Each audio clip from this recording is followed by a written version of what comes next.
Welcome back, everyone. Our next speaker is Jaya, Baloo, and she is OWASP's Chief Information Security Officer. Previously, she was CISO at KPN, which is the largest telecoms carrier in the Netherlands. Before that, she was at Verizon, and before that at France Telecom. Jaya is formally recognized within the list of top 100 CISOs globally and ranks around the top 100 security influencers worldwide. 2019, she was also selected as one of the 50 most inspiring women in the Netherlands by Inspiring 50, which is a nonprofit aimed to raise diversity in technology by making female role models in technology more visible. She has a wealth of industry experience in telecoms, plenty of time spent educating and advising. So we're very fortunate to have Ms. Baloo here with us today. Jaya. So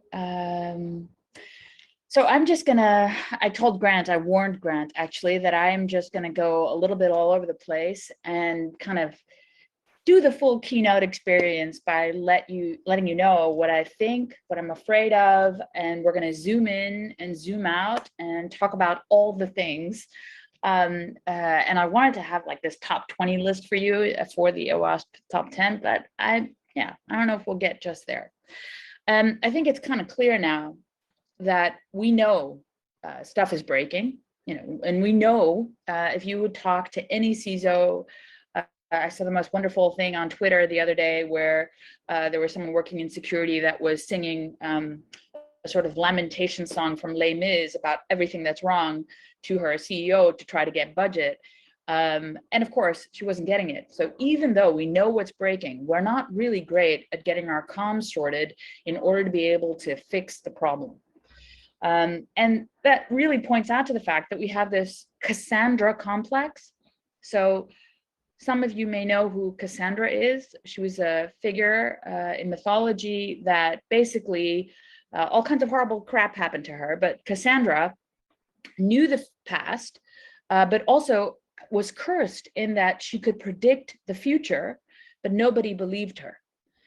And I feel like a lot of folks working today in security have the Cassandra complex. We all know what happened, all the hell we needed to live through to get where we are today.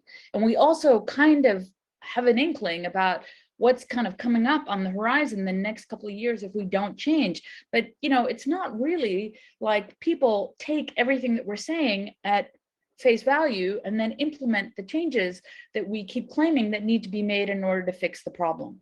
So how do we kind of get over this? How do we, considering all of the things that are going on, how do we actually get to this place where we are clear about the problem, all of us are saying the same things, and that we can actually point to a sort of, I don't know, KPIs or something that actually points out how we can, demonstrate the value of the propositions that we're suggesting in order to fix the problem. And also, because there are so many different things to fix, because we need to anticipate on so many different scales, how do we actually figure out between the different opinions how to get more signal through the noise? Where do we actually need to start focusing? How do we need to start examining the problem? Which things should we start and stop doing? These are the questions that I don't have all the answers to, but I certainly think deserve to be asked yet again. And if we just kind of get started, the biggest thing I think in the last year has been our inexplicable almost rise of ransomware cases. And it's no longer a case of ransomware, but it's really like a sort of ransomware.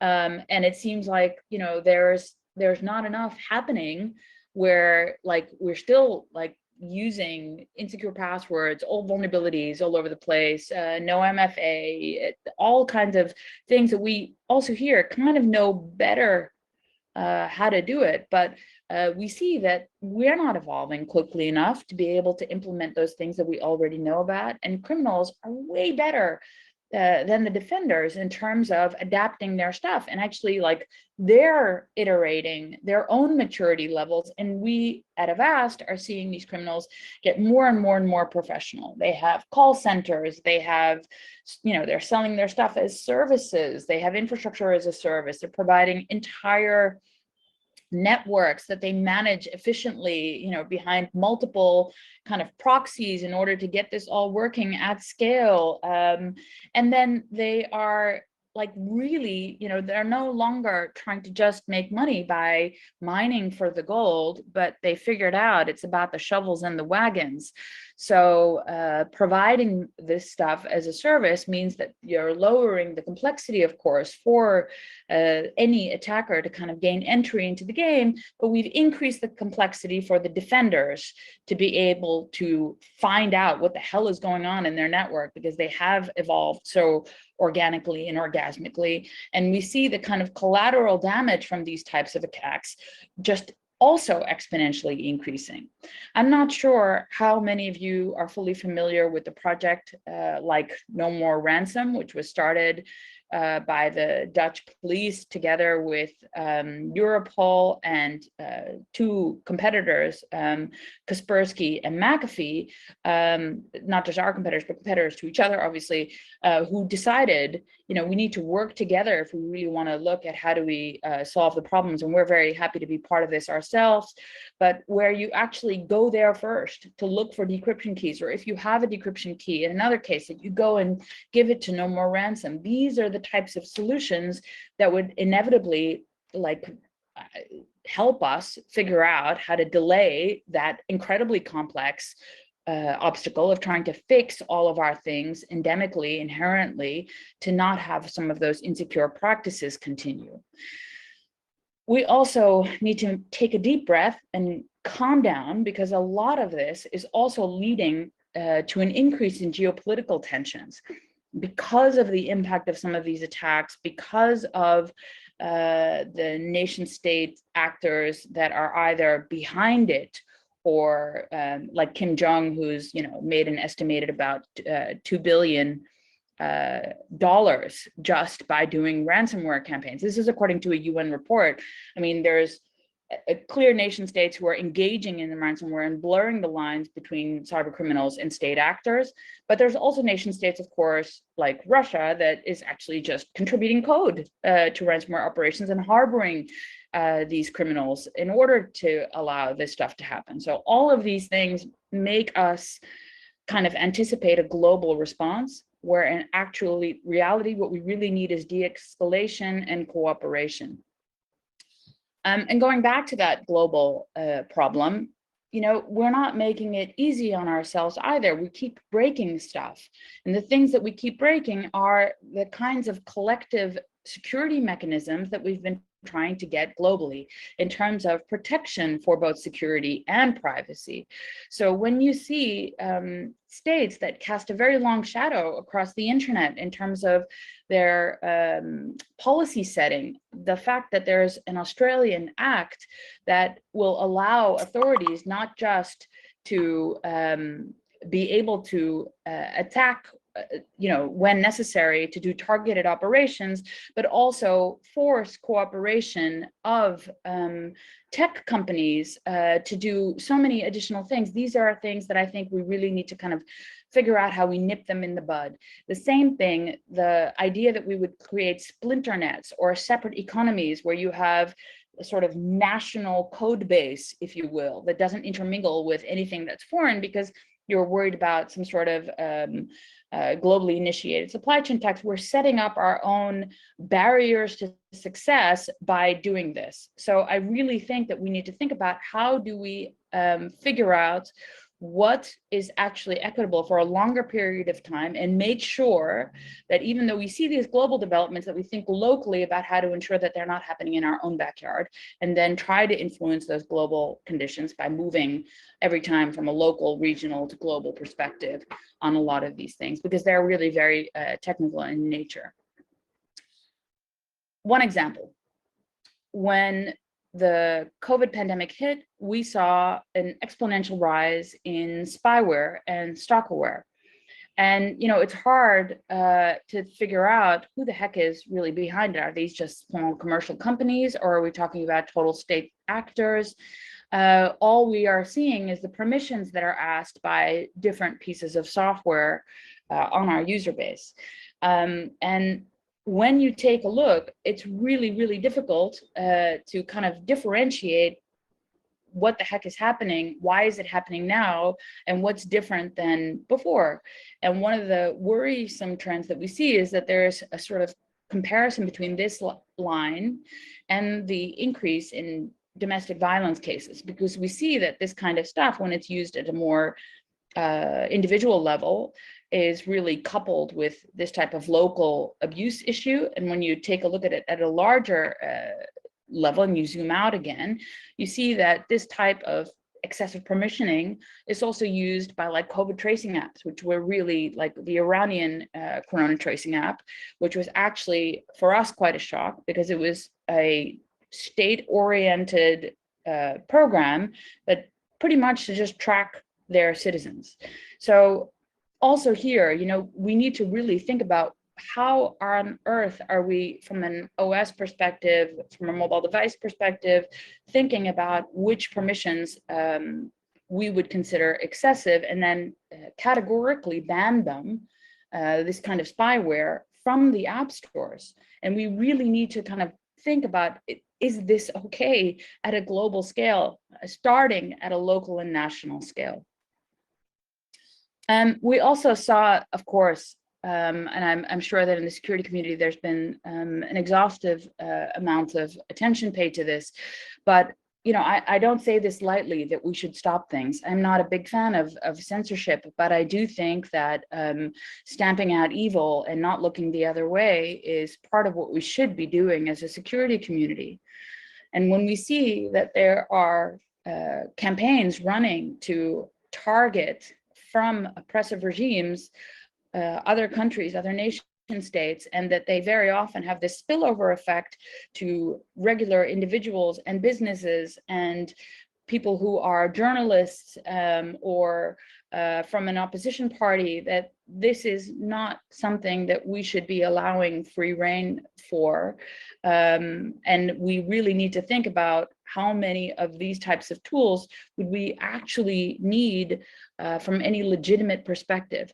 So, and to be fair, I mean, the Pegasus software is not the only one of its kind. There's a lot of different types of spyware that would fall in this category that are still commercially sold today. And we need to think about a smarter regime, not just one that's policy-based, but also one that's technical, to be able to both detect and block this type of activity. And whether that means signing the code or having a trusted code base that gets vetted and verified or automatically called out, we need to figure that one out, but we really need to make sure that we detect it in the first place.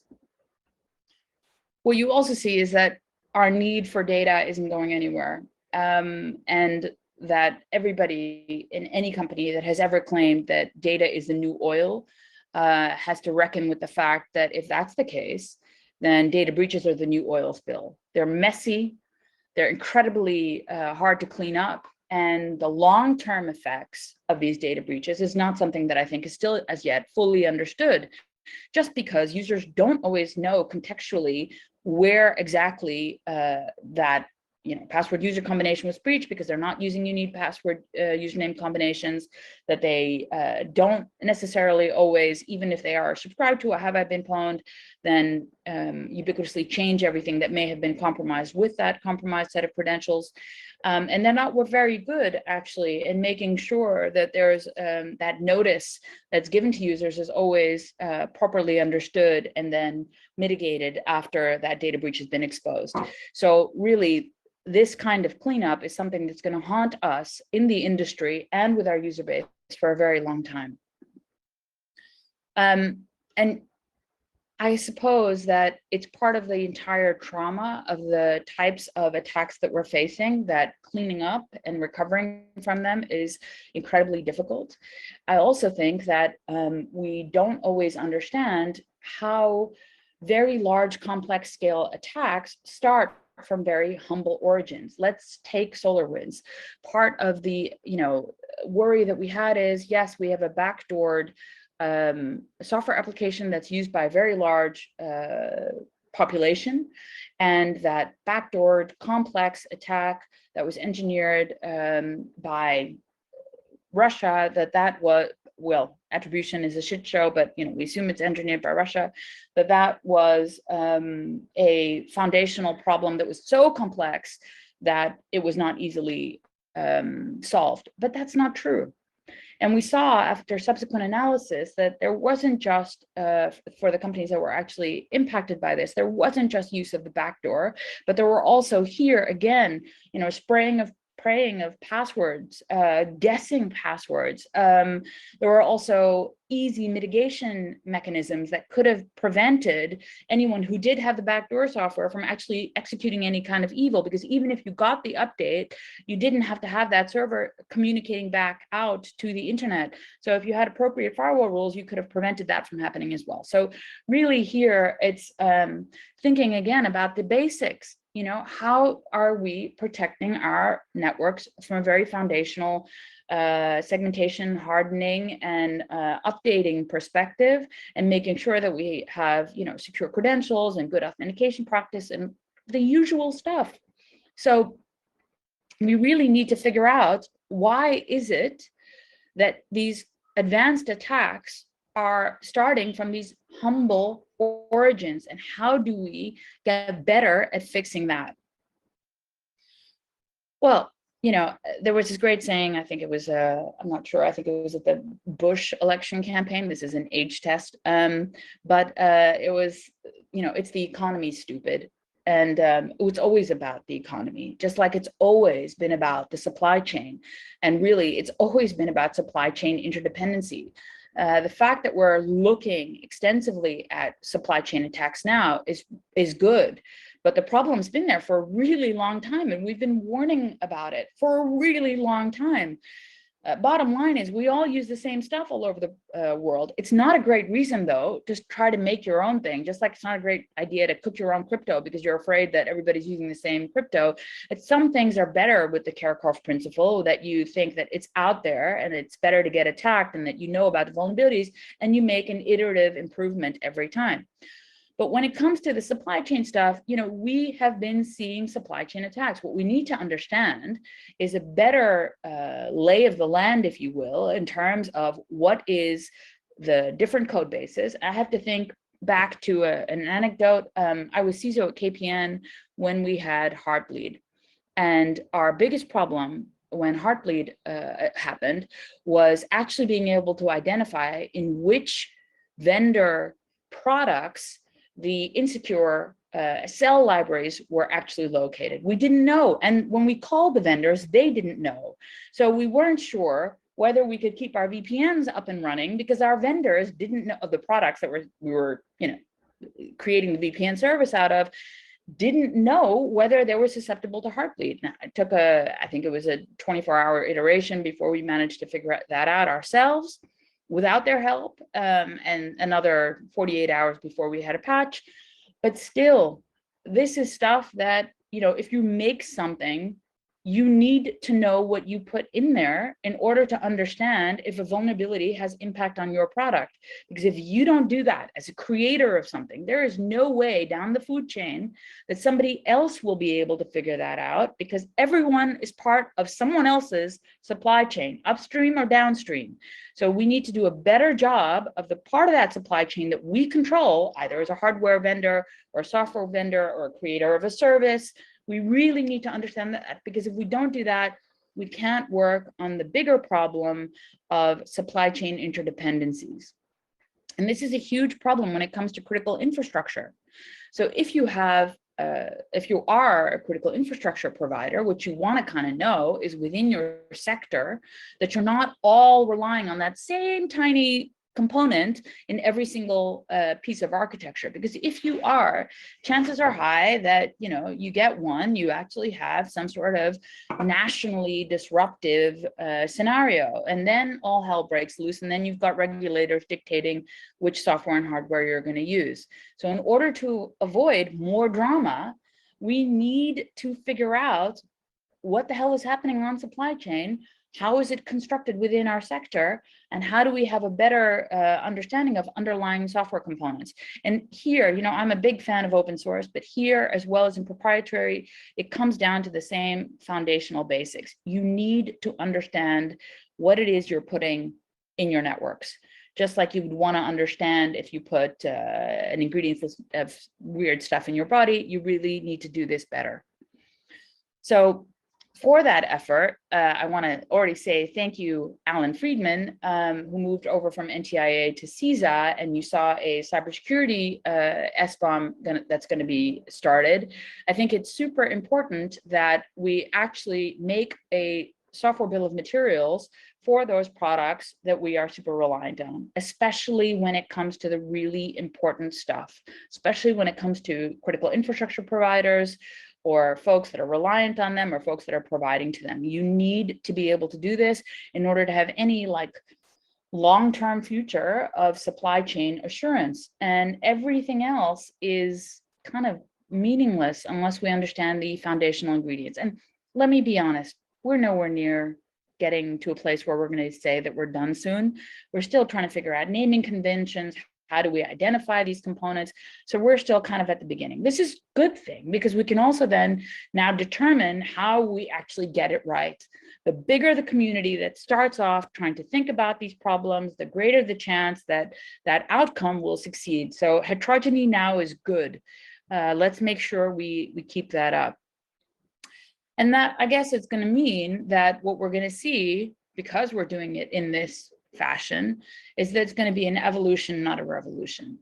And that today it's still like pretty much, you know, party like it's 1999 in terms of vendor stuff and vendor bugs and everything else. And, you know, the shift is still yet to happen, where we shift the burden of proof from the vendor, or rather from the user to the vendor. Because right now, when we take a look at all of the things that we buy and consume, the burden of proof is on the user. You have to update your stuff, upgrade it when you can, buy a new thing. You know, you have to make sure that you have all of your stuff installed, that you know what's running on your, and I'm not saying that that is not the case. I'm not saying that you shouldn't take a bit of the responsibility. I'm just saying that right now, the way that we've architected it, there is very little responsibility placed at the door of the vendor. And I'd like to see more happen in terms of hardware and software vendors taking that responsibility.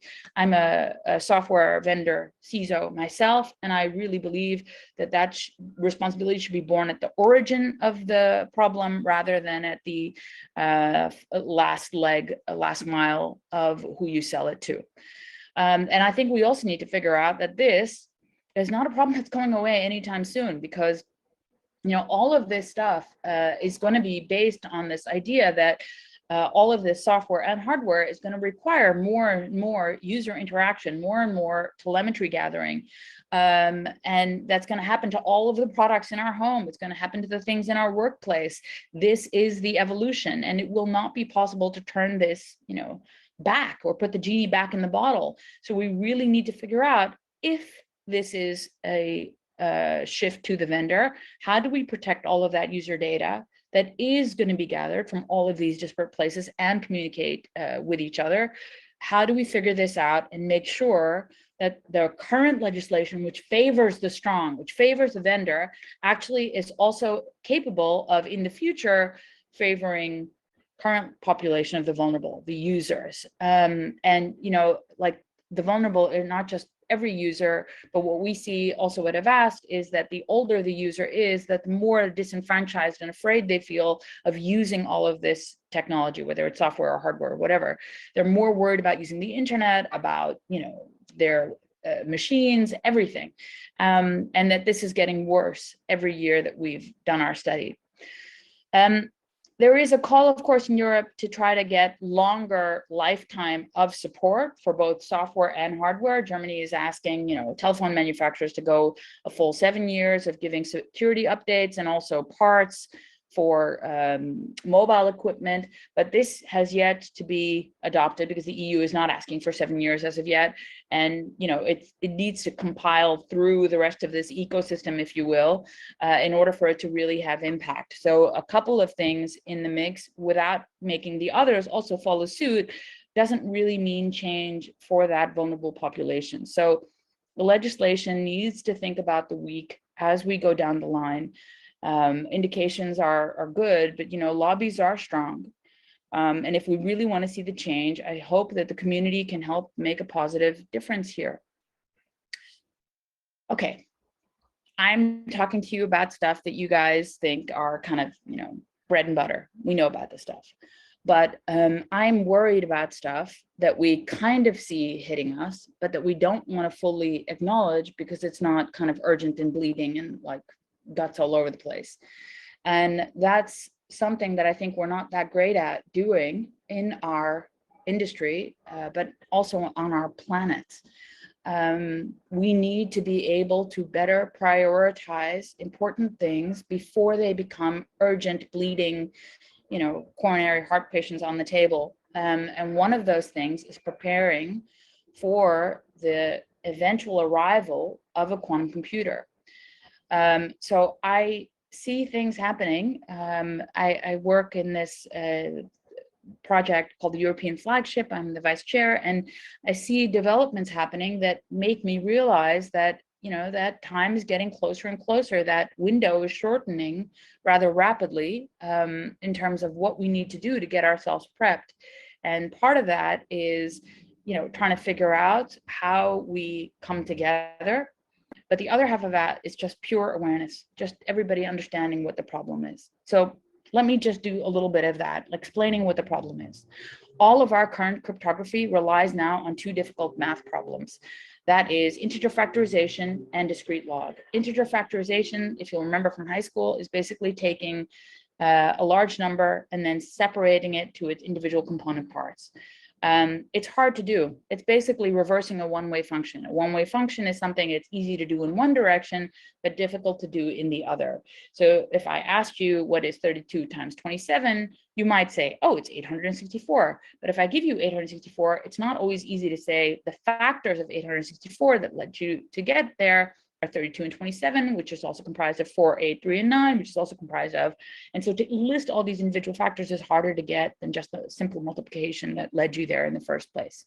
And there is a guy named Peter Shor who basically figured out how to do this reversal for the integer factorization. And we have Grover, who also, not that Grover, another Grover, who figured out how to, try multiple potential opportunities at the same time in order to arrive at a sort of optimization of the function and get the answer quicker. And both of these combined actually will render our current cryptographic algorithms that we use weak by the time that there is a quantum computer that's able to run Shor's algorithm. So we also have this fundamental issue of everything that we've ever transmitted has potentially been captured. And when there is a quantum computer that is available, it'll be able to decrypt that and then still render our secrets, our old ones, albeit, moot, because there's predictive force of old secrets sometimes being just as good as new ones, because you kind of know, hey, this is the size of the launch code key or something else. So I really think it's important that we understand that a lot of the stuff that we already transmitted that may have been cryptographically secured is already at risk. We need to make sure that we start now playing with this stuff in order to figure out how we prevent future risks from happening. And, to go back, of course, we cannot do this in isolation. We cannot apply good crypto or new crypto unless we fix those basics that I was talking about a few minutes ago. So without having secure hardware, damn good operating systems, really like re-examining that protocol stew that we've created over the decades, and then still coding securely and having secure applications, only when we've got all that foundational stuff can we apply good new crypto and hope still, that it will work even with a reasonably advanced, well-funded attack, because they're not going to attack the crypto, they're going to attack one of the weaker layers underneath. So we still need to get all of that stuff right, even when we want to apply our crypto. That, is a basic, but it's not optional. We can't just jump to the crypto and ignore all the other stuff. So I'm not suggesting that. I'm just suggesting that we don't forget this problem in light of the volume of work that we already have on our plate. So if you take a look at, when it's going to happen, well, it's going to happen when we have a quantum computer that's big enough to take a problem that would take, like kind of lifetime of universe to calculate down to a couple of seconds. So that depends on, the size of the qubits we've got on our quantum systems, and when someone actually will make it available to an adversary. That's when we've got an issue. But to kind of bring it back down to impact, pretty much, everything we have now is somehow impacted.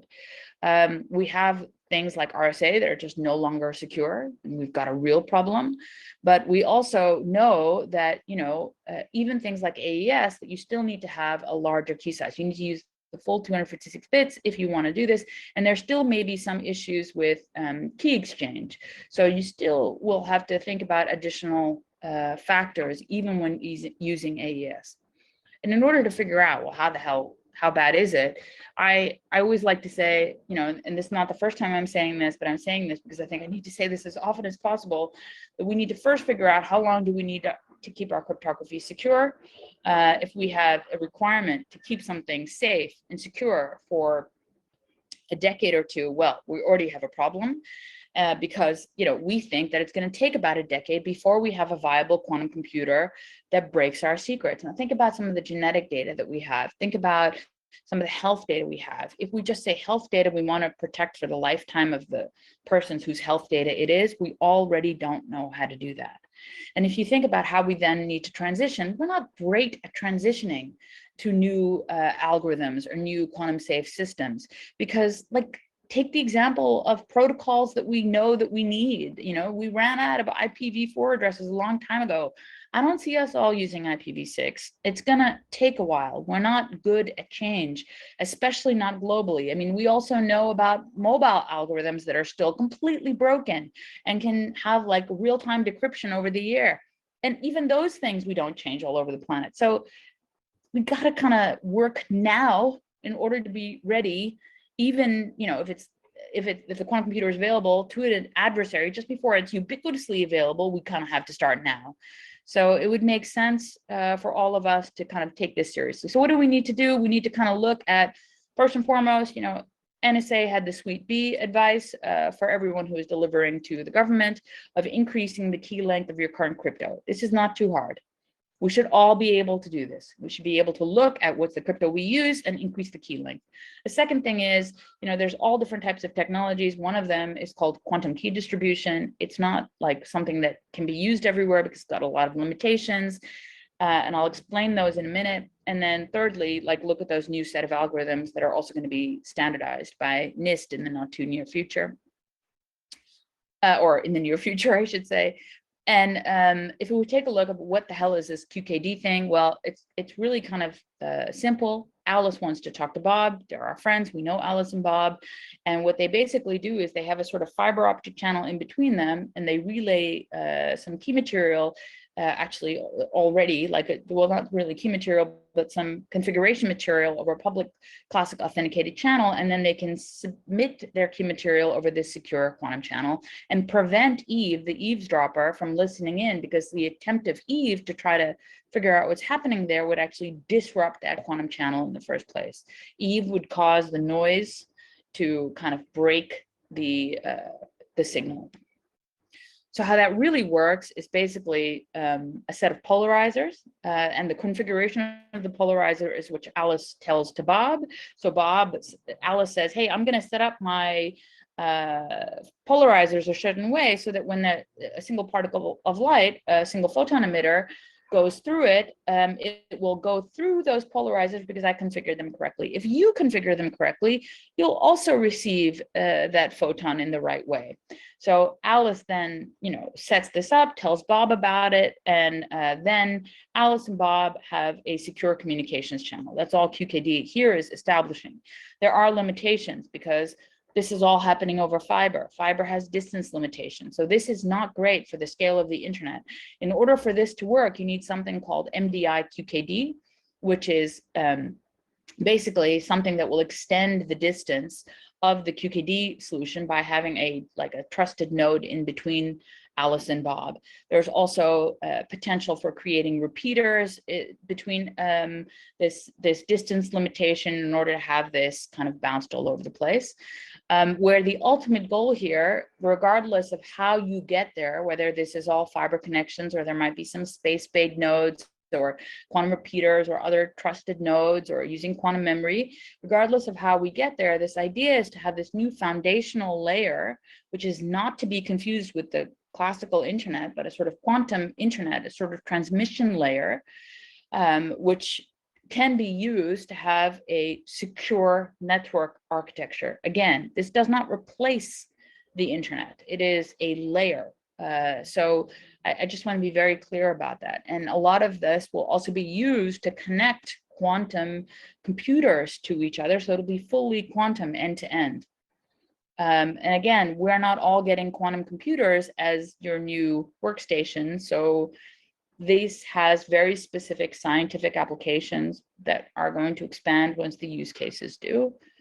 But when it comes to post-quantum cryptography, the hardest part, it's the same hard part that we have when we try to do vulnerability management. It's trying to figure out what the hell do I have in terms of assets. So here, we've got to also start with what are my cryptographic assets? Where do we use cryptography as a company, as a service? And try to figure out, what do I have now? What do I need to transition to? And what's the timeline in between? You also need to think about, if you choose something that you need to transition to, assume that the first bake of that is not going to work, that it's going to break, or that the algorithm is going to suck, or there's going to be like another mathematical breaking of it. So that you need to think about, the name of the game is crypto agility.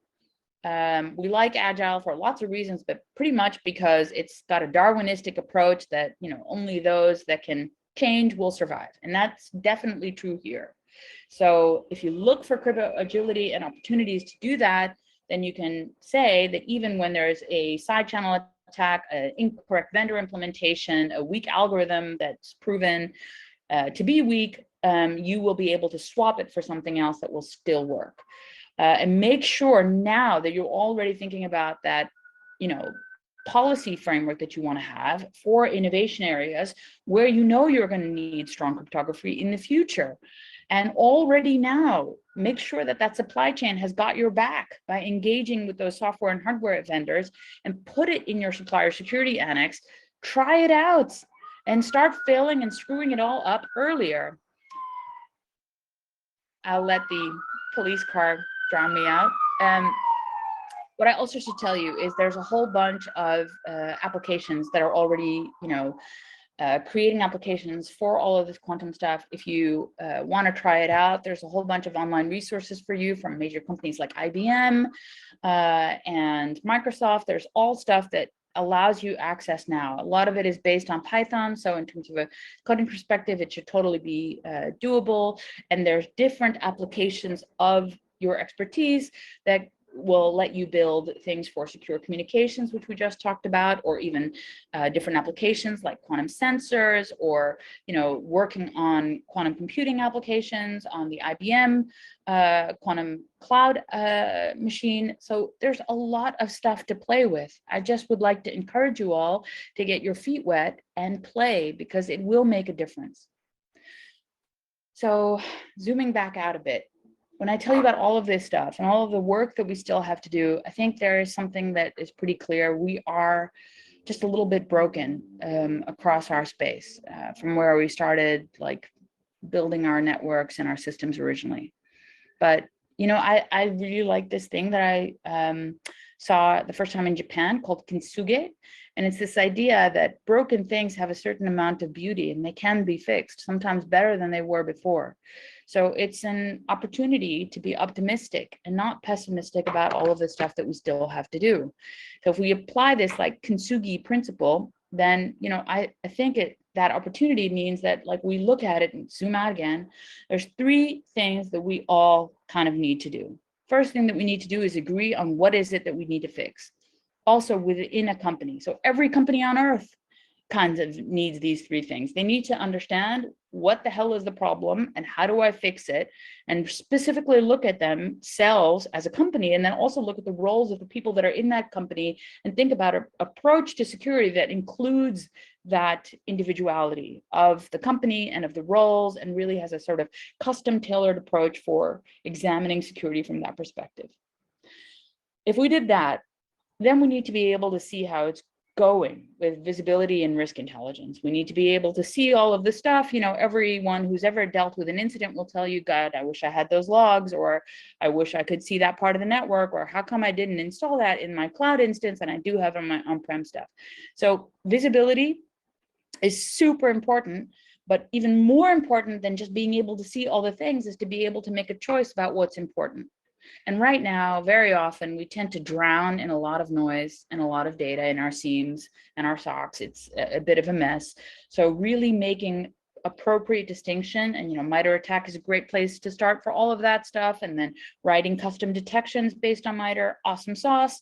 So really thinking about how do we get that visibility and risk intel model put through our security teams and our tools is super important.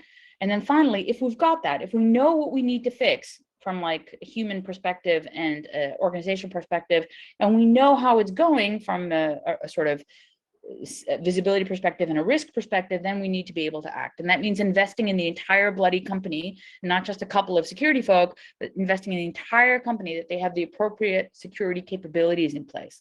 So awareness, visibility and risk intel, security capability. We know what this is. We just need to kind of figure out how to translate that into a sort of plan.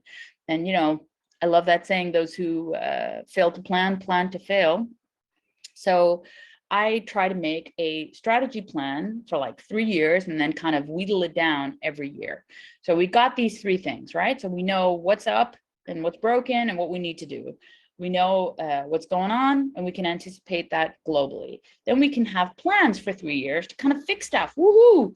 So I'm just showing you a sample of a plan that I made, and we need to then think about how do we get this further, right? And yes, I put in AI for security operations because I do think we need it, because dying in all that data, we need to be able to make smarter choices. And what I did is I always get inspired by OWASP, and I'm always loving the top 10. So what I did every year of the 3-year plan is I made a top 10. So if this is the big chunky blobs of work, then let's split it to what are the must-haves for every year. And you know what? An organization, even a security organization, can digest 10 things to do. We can't digest 100 things to do, but 10 things, we can just kind of barely get there. And even then, you need to retain focus and still figure it out, but and still make sure that the motivation is clear, and change stuff if it's not working, it's fine. But having a top 10 makes things accomplishable, also in terms of budget and appetite and focus of your IT organization and the rest of your company. Also really important, security is very often seen as the pain in the ass, expensive, bullshitty thing that I need to do because of some compliance jerk making me do it. It's rarely the thing that shows you the value of what it's bringing to the enterprise. And what we tried to do when I was still over at KPN, and I'm borrowing this from my work when I was there, was we tried to make a dashboard where you could see, and this is just one dashboard, I had one for every single team, where we did something called the FOSI, and the FOSI number is potential harm of security incidents that left unchecked would have meant an exposure to the business. It's just money. It's a number of money. And we did this like financial figure on every single one of our things. It took about 30 seconds, by the way, just so we're clear. It's an estimation which was approved by finance about how we calculate the risk per incident, per vulnerability. And we'd make sure that the red team had it for all the vulnerabilities, and we made sure that we could have a lump sum on it for the stuff that we found in other places. And then we made sure we had it for all of the incidents. So before a ticket was closed, we calculated this FOSI number. It's all available online. It's all open source. You can get the KPN app. It's also available open source. So just in the App Store, no permissions required. And we just tried to make it financially understandable. So you got this idea of not being on this stupid roller coaster that we're always on. It's the information security industry where you wait for a breach to happen. You ride the roller coaster up because you're getting all this attention and budget and people want to give you FTEs and awesome sauce. And then you ride it until you get to a certain plateau when people are like, wait a minute, you have a lot of FTE and a lot of budget. And I don't know, I've got other priorities now because I need this time to market crazy application that's going to beat the socks off the competitors. So then you lose, you start going down the bloody roller coaster and you have to wait for the next hack to kind of ride up again. That's a pain in the butt. If you consistently demonstrate your value, you don't have to ride it down. So we need to get off the roller coaster, less drama, and get on to a sustainable way to fix the problems that we already know about. That's not just organizationally or locally or nationally, that's also internationally. The fact of the matter is, no matter how well we do our jobs, especially if we work in any type of critical infra or a company that is of fundamental importance in that supply chain, someone's going to be trying to plot against you from a zero-day perspective or use you to be able to compromise your customers or others. So it's really important to think about what kind of rules of engagement do we want to be a part of. There's the Talon manual that specifically says don't attack civilian targets. It's talking about like sort of Geneva Convention for what we do. But I think that we need to think about this even broader. And there are opportunities now to engage. So we know that Russia wants to have a new United Nations cybercrime resolution. This is a cause for concern. And we need to engage now with our different groups that we're all a member of, whether it's the Cyber Threat Alliance or the Cyber Tech Accord or somewhere else that you and your organization are a part of. Engage now to make sure that we are, trying our best to set those rules of engagement about what is okay and not okay to attack from an espionage or another type of perspective, and make it clear that, there are certain things that must always be respected. And about that, I really believe in this idea, and that's, I think, foundational also to OWASP, that you need to get, 80% of the benefit by doing 20% of the effort. And we need to kind of have that consistently across the board. That is really about getting the basics right. If we get the basics right, those simple things that we can do will stop those advanced attacks. They will stop the majority of them in any case. Of course, there will be a dedicated adversary that will invest in a zero-day, but that is not the majority. When we take a look at the types of attacks that we're seeing at Avast, there are, of course, there's every once in a while really cool stuff. Like we saw a DLL sideloading attack happening in Southeast Asia, which I have to tell you from my threat intel team was just awesome. That they found this kind of stuff, but it's also about the fact that we're still seeing compromised creds being used. We're still seeing like really silly things, phishing, and they don't need to be there. Vulnerabilities being exploited, they don't need to be there. So we need to get better at fixing our simple stuff. And we also need to get better at thinking about how we organize. Also here, I'm always inspired by the country of Israel, who has a 911 number for reporting vulnerabilities. Like, wouldn't it be awesome if we all had a 911 number to report for vulnerabilities and someone actually understood what you were saying? There is no internet police, but thinking about having this place where you just limit the potential of the adversary to do attack by having a better defense, this is the way we need to go. We also need to make sure that the adversary doesn't have an opportunity that's presented to them by our own governments. So any attempts to weaken cryptography or make it slightly less strong than it is actually causing a bigger problem for all of us. So we absolutely need to be on top of that to make sure it doesn't happen. I know that we're always using the arguments of pedophiles and terrorists in order to do these kinds of things, but really targeted operations would be my preference. I mean, also not great, but better than weakening cryptography for all of us. So absolutely no ghost proposal kind of schema. And then finally, we need to make sure that the NIS2, the Network and Information Security Directive that's coming out of the EU, does include that wider scope, is actually able to have some teeth, and does make sure that the entire ecosystem is protected through that supply chain, rather than just parts of it which are consuming at the tail end of whatever it is that we need on the internet. Finally, in order to get to our secure future, we need to make sure that we're not launching the grenades of cyber warfare. So all these calls that have happened since SolarWinds and Kaseya in order to do any type of hacking back is complete bullshit. We should call it out, explain why it doesn't work, because after all, we really understand why hacking each other over the internet makes absolutely no sense.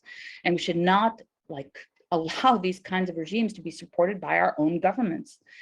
And of course, we need to figure out a way to have a harmonized global economy and have this maintenance of strategic cooperation. How do we actually figure out how to use products all over the planet? Yes, but this, walk softly and carry a big cyber stick and then smack everyone every once in a while is not the way to go. Finally, it's up to us.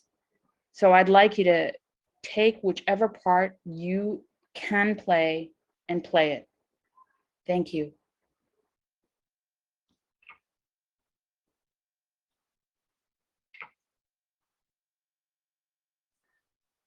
Wow, thank you so much. That was fantastic. You did tell me before the session that you were going to be all over the show with all of the things. But I think you hit on a lot of things that I've heard a lot of conversations about this week at Money 2020. It's a lot of things that a lot of the financial sector are very concerned about. It's stuff that is really playing on the minds of people in positions like your own, like CISO. We got a couple of questions in, so I'm going to go through them quickly. We've got a couple of minutes. So probably from somebody who's reading your full OWASP bio, asked, do you think the rising global inequity is driving an increase in cybercrime? Hell yes. So if you take a look, I think it was just last week or this week where there are more Chinese users online right now than Americans. And if you take a look at the total population distribution in percentages, Americans are the most connected in terms of having access to the internet. China is actually not the most, but in absolute numbers, they just exceeded the US population in total numbers. So from a population distribution perspective, the US is leading. From an absolute numbers, China is leading. And so the next billion users of the internet are all coming from, Asia, all of them. So it's insane. But if you take a look, globally, like who do you think is on the bottom of the list in terms of internet access? It's not a big surprise, it's North Korea. And that's in terms of population distribution, kind of makes sense. But also Africa. So I really applaud, I know I shouldn't, but I really applaud, I love Starlink. I love this idea of Elon Musk to give access to those that are the least connected. And, the ability to have these VSAT terminals or whatever kind of small satellite terminals, to have this connectivity is going to be a huge advantage because there is the potential to leapfrog, kind of like going from 2G directly to 6G kind of thing, if you could. And there still is going to be a requirement for some terrestrial connectivity, right? But this approach to get One World or Starlink connectivity to Africa and parts of South America, that's going to be a game changer. Well, I'm from South Africa originally, and I can tell you that at least with home internet connections, we went from dial-up on telephones to fiber to the house, right? Because we didn't have the infrastructure in place for that intermediate stage, and it was literally just leapfrogged. But it does take an investment. It's a huge amount of time and effort and money. I worked in Namibia. We built this network that was that actually did the same thing. It went from copper to fiber. Yeah, exactly. You're getting a lot of comments on the vendor responsibility and the SBOM in the chat, and I'll let you pick up on a lot of those. There's quite a bit of traction in the channel there. But as a vendor that offers software, and not just any software, it's security software, how do you at OWASP provide your SBOM? To whom do you provide it, and under what circumstances? Like, how does that work?